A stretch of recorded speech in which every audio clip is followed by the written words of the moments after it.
more than ever, manufacturing is about producing more with fewer resources. And so many manufacturers are turning to analytics in an attempt to boost productivity with existing equipment while minimizing poor quality output. However, they continue to struggle with modeling their machine data in ways that allow them to easily and effectively extract the insights needed for critical decision making. So in this video, I'll provide you with the practical guidance on how to model machine data for key asset reliability KPIs and metrics, including overall equipment effectiveness, the mean time to repair, and the mean time between failure. We'll start by examining why traditional approaches to machine data modeling often fall short.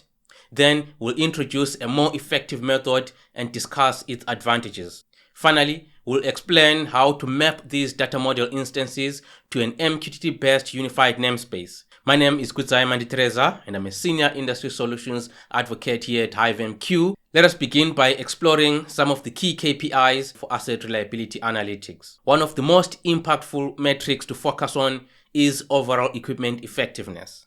OEE is typically broken down into three components: availability, which tracks the amount of machine downtime; performance, which indicates whether the equipment is running at optimal throughput speeds by tracking machine cycles; and quality, which accounts for defects, rework, and other production losses. The next critical KPI is mean time to repair, which measures how quickly machines are fixed following a breakdown.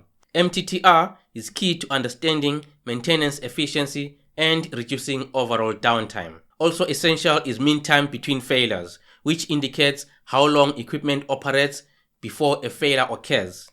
Monitoring MTBF helps gauge the reliability of machines and guides preventive maintenance strategies. Now, a key question for generating asset reliability analytics is how to model and collect machine data so that metrics and KPIs can be extracted seamlessly. A common strategy for many manufacturers is to create a data model for each type of machine in the organization and then stream data through instances of these models into analytics tools for customized calculations of the metrics and KPIs. However, this approach can pose several challenges. Firstly, physical industrial systems are inherently complex, and so attempting to capture every detail of every machine into a model quickly becomes difficult to manage. Secondly, it's not uncommon for companies to have tens of thousands of assets, so defining every asset type and subtype along with their relationships can significantly slow down equipment onboarding. Also, when data models are built solely to represent specific machines or compute certain KPIs, they cannot be easily repurposed for other types of analytics or high-level KPIs, for example, digital twin initiatives. And lastly, critical details for meaningful analytics, such as shift and operator details, product details, or downtime reasons, for example, usually fall outside the scope of a machine-specific data model.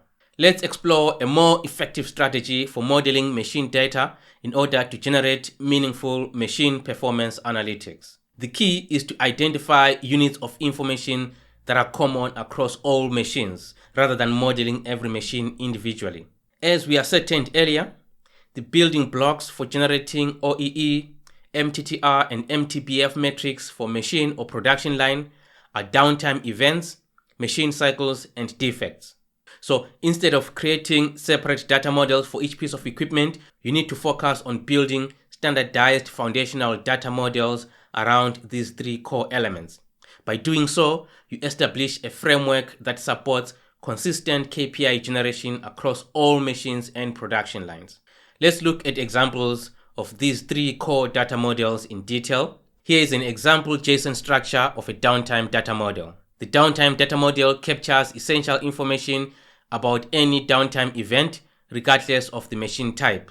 It includes the machine name and a unique ID, enabling you to group or filter data for specific machines in your analytics platform.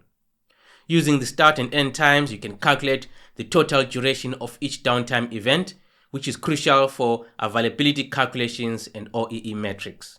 Additionally, downtime events are categorized as either planned or unplanned, providing valuable insights for root cause analysis. And consistent reason codes allow you to track common issues and prioritize improvement efforts effectively.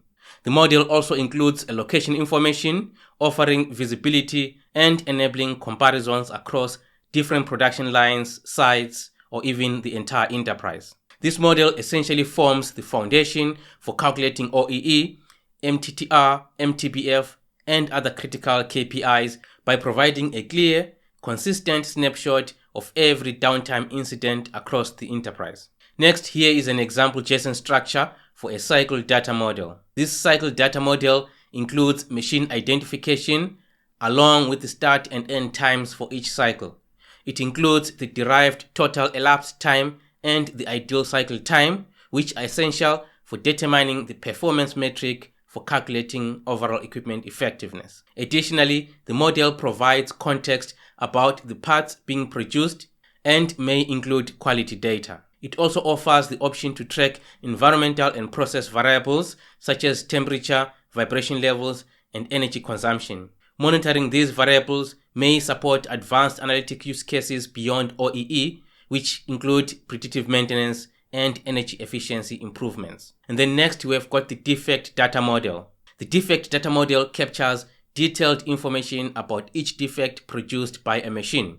It includes contextual data about the part being manufactured, the machine's identity, the type of defect, and its current status. This comprehensive information allows you to track and monitor the production of low-quality goods by each machine, which is essential for calculating the overall equipment effectiveness. Now, when combined, the downtime, the cycle, and defect data model provide a complete view of production performance. Now, let's explore how the unified namespace can be used to integrate OT data into these asset reliability data models for use in an analytics platform. This diagram illustrates how instances of downtime, cycle, and defect data models are integrated into a unified namespace architecture that leverages MQTT.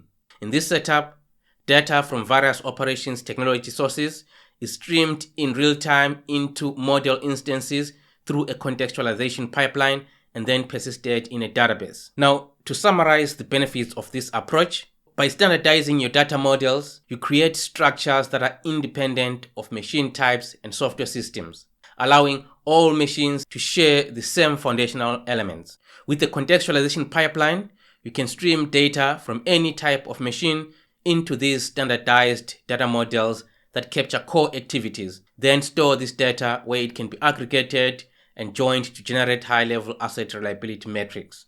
That brings us to the end of this video. If you found it useful, please like and share and subscribe to this channel.